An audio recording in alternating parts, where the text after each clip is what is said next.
नमस्कार। Ahmedabad aeroplane crash का मामला, उसमें सच आया सामने। तो क्या सच है? वीडियो को लाइक कीजिए, चैनल पर नए सब्सक्राइब कीजिए और वीडियो को शेयर कीजिए। AI-171 क्रैश, न बर्ड हिट न ही लैंडिंग गियर। सामने आई अहमदाबाद क्रैश की नई थ्योरी और वजह है वो है कि एयर इंडिया फ्लाइट AI-171 का अहमदाबाद में क्रैश, जिसमें 270 से ज़्यादा लोगों की मौत हुई थी और इसका संभावित कारण एयर लॉक माना जा रहा है। विशेषज्ञों के अनुसार इंजन में फ्यूल सप्लाई रुकने से ये हादसा हुआ। Air India flight AI-171 Ahmedabad में क्रैश हुई। क्रैश का संभावित कारण एयरलॉक माना जा रहा है और 270 लोगों की मौत हुई थी। Air India plane crash Ahmedabad में हुए। Air India Boeing 787-8 Dreamliner plane crash में पूरे दुनिया में हलचल बढ़ा दी। दुनिया के तमाम एविएशन एयर एक्सपर्ट अब इस क्रैश की असली वजह जानने की कोशिश में जुट गए। अब तक आए सामने फुटेज तथ्यों को देखते हुए ज़्यादातर एक्सपर्ट ने बर्ड हिट लैंडिंग गियर की वजह से प्लेन क्रैश की संभावना को नकार दिया। एक्सपर्ट्स अब इस प्लेन क्रैश के पीछे जिस नई थ्योरी को जिम्मेवार मान रहे हैं उसका नाम है एयरलॉक। एयरलॉक दरअसल एविएशन में एयरलॉक एक ऐसी स्थिति को कहते हैं जहाँ प्लेन के इंजन या फ्यूल पाइपलाइन में हवा के बुलबुले फंस जाते हैं और हवा के बुलबुले फंसने की वजह से इंजन और हाइड्रोलिक सिस्टम में फ्यूल का फ्लो रुक जाता है, जिससे प्लेन की परफॉर्मेंस प्रभावित होती है। यह बुलबुला फ्यूल की सप्लाई को रोक देता है, जिससे इंजन की पावर नहीं मिलती और नतीजतन प्लेन को थ्रस्ट नहीं मिलता और वह ऊपर जाने की बजाय नीचे गिरने लगता है। बोइंग 787 जैसे प्लेन के 2 इंजन होते हैं और ये एक इंजन पर भी उड़ सकता है, लेकिन अगर दोनों इंजनों में फ्यूल की सप्लाई रुक जाए तो हादसा होना तय है। तो आखिर अहमदाबाद प्लेन हादसे में 12 जून 2025 को एयर इंडिया का Boeing 787-8 Dreamliner flight AI-171 Ahmedabad से लंदन के लिए उड़ा, लेकिन टेक ऑफ के लिए 36 सेकंड बाद ये प्लेन एक मेडिकल कॉलेज की हॉस्टल से टकरा गया, जिसमें 271 यात्रियों और एक चालक सदस्यों सहित 270 से ज़्यादा लोगों की जान चली गई। जांच में सामने आया कि प्लेन के मेडिकॉल किया था, जो आपातकाल की स्थिति में की जाती है।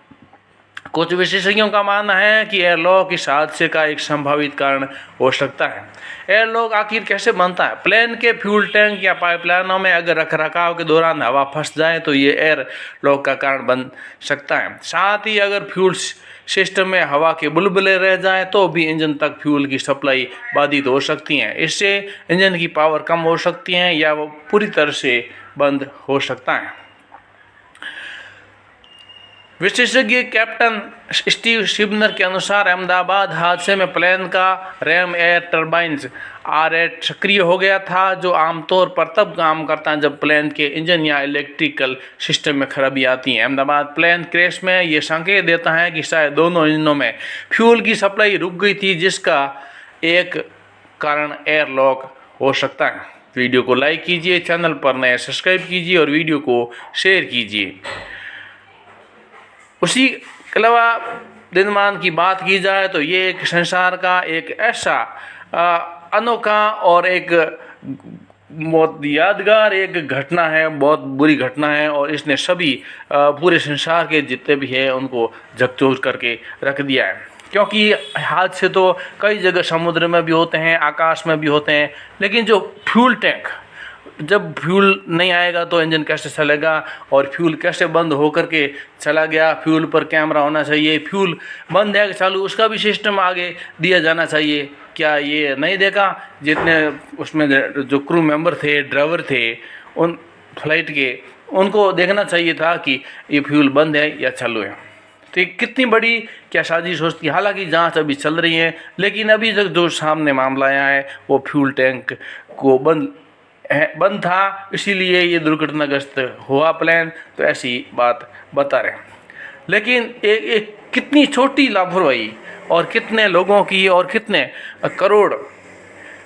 करोड़ों का नुकसान हुआ, चाहे कहीं का भी हो, और कितनी जिंदगियां, नुकसान तो हुआ, लेकिन जिंदगियां और कितनों के साथ आघात हुआ, ये बहुत एक बुरी और बड़ी खबर है। इस तरह से यदि सभी फ्लाइटों में अनदेखी करना शुरू कर दिया जाए, फ्यूल टैंक को बंद कर दिया जाए, तो क्या पता आने वाले समय में कितने ऐसे प्लेन हैं वो क्रैश हो जाएंगे और लोगों का नुकसान होगा, और कौन प्लेन में यात्रा करना पसंद करेगा। तो ये बहुत बड़ी घटना है, लेकिन इसमें क्या पता जांच चल रही है और इसका साजिश का भी हो सकते हैं, या ध्यान नहीं दिया। इतने 8-8 हज़ार किलोमीटर जो फ्लाइट उड़ाने वाले अनुभवी ड्राइवर साथ में थे, और फ्यूल का टैंक की टूटी बंद होना एक मामूली बात नहीं है, एक बहुत बड़ी बात है। वीडियो को लाइक कीजिए, चैनल पर नए सब्सक्राइब कीजिए और वीडियो को शेयर कीजिए। आज के बस इतना ही। बहुत बहुत धन्यवाद। जय हिंद।